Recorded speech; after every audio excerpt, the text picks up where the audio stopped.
Taste the Daily. சாதாரண தொண்டர் கூட எம்எல்ஏ ஆகலாம், எம்பி ஆகலாம், மந்திரி ஆகலாம், ஏன் முதலமைச்சர் ஆகலாம். உங்க கட்சியில் அப்படி சொல்லி பார்க்கலாம். திரு ஸ்டாலின் அவர்களே, நீங்க உண்மையான ஜனநாயக முறைப்படி திமுக கட்சி நடத்துன்னு சொன்னா நான் சொன்னதை சொல்லுங்க பார்க்கலாம். எனக்கு பின்னாலும் திமுக யார் வேணாலும் உழைத்தவர்கள் முதலமைச்சர் ஆகலாம் சொல்லு பார்க்கலாம். முடியாது. அம்மா தெளிவா சொன்னாங்க, எனக்கு பின்னாலும் 100 ஆண்டு காலம் அண்ணா திமுக தொடரும்.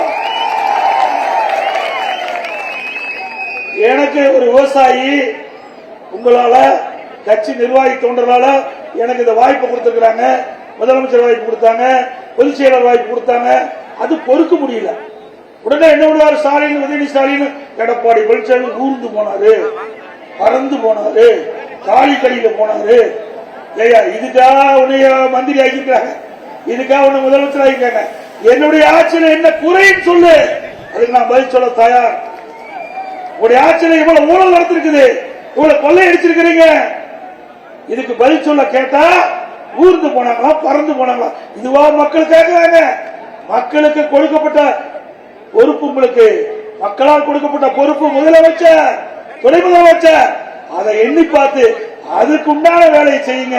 அதை விட்டு வெவ்வேறு மாதிரி பேசினா நாங்களும் வெவ்வேறு மாதிரி பேச வேண்டியது. நான் இது மம்முட்டி பிடிச்ச கை, புரியுதா? ஸ்டாலின் அவர்களே, நீங்க அப்பா முதலமைச்சராக இருந்தாரு, அப்பா திமுக தலைவராக இருந்தாரு, அப்படியே எம்எல்ஏ ஆயிட்டீங்க.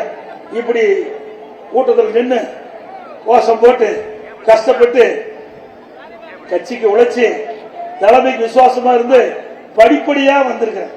கிளை செயலாளர், ஒன்றிய பொறுப்பு, மாவட்ட பொறுப்பு, மாநில பொறுப்பு, எம்எல்ஏ, எம்பி, அப்புறம் தான் முதலமைச்சர். இவ்வளவு கஷ்டப்பட்டு உழைப்பதற்கு எவ்வளவு உழைப்பு உழைத்திருக்கணும். நீங்க அப்படியே வந்தீங்க இல்லையே.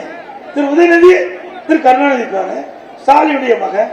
அந்த அடையாளத்துல நீ துணை முதலமைச்சராகி என்னை பத்தி பேசுறீங்க. இது நியாயமா? உழைப்பாளிக்கு தான் அந்த அருமை தெரியும். நிழலுடைய அருமை வெயிலுக்கு போனாத்தான் தெரியும். ஆக கஷ்டப்பட்டு வந்திருக்கிறேன். மக்களோட மக்களாக இருந்து நான் பழகிய. இன்னைக்கு விவசாயினா என்ன கஷ்டம், விவசாய தொழிலாளர் என்ன கஷ்டம், ஏழை என்ன கஷ்டப்படுறாங்க, நடுத்தர மக்கள் என்ன கஷ்டப்படுறாங்க, அவருடைய உழைப்பு என்ன, அவர் படுகின்ற வேதனை, துன்பம், துயரம், பிரச்சனை என்ன என்பதை மக்களோடு இருந்து அனுபவித்த காரணத்தினால்தான் 4 வருடம் 2 மாத காலம் சிறப்பான ஆட்சி நாங்களால் கொடுக்க முடியுது.